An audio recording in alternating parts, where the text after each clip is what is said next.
Acanthocephalans are a group of parasitic worms that infect the intestinal tract, like tapeworms and some nematodes. Now, normally, when it comes time to reproduce, parasitic worms will shed their eggs in the intestine, where they are expelled with the feces. But this acanthocephalan does it different. This is Acanthocephalodyrus.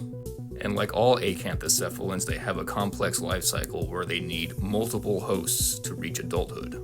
First, their eggs are eaten by a type of isopod. Then that isopod is eaten by a fish. But this species has a slight problem.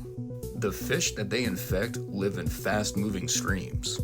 Acanthocephalan eggs are less dense than water, so if they were to shed their eggs with the feces of the fish, they would just float to the top and get washed away. So this worm developed a pretty unique strategy.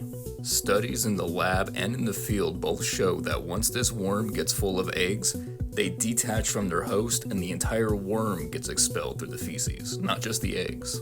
The mother worm then sinks to the bottom of the stream where it becomes part of the sediment layers.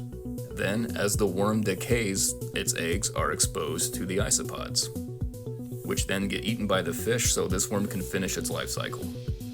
Parasites are often thought of as freeloaders, but this is a parasitic worm that pays the ultimate sacrifice to ensure its young survives. This is a parasite with evidence of parental care.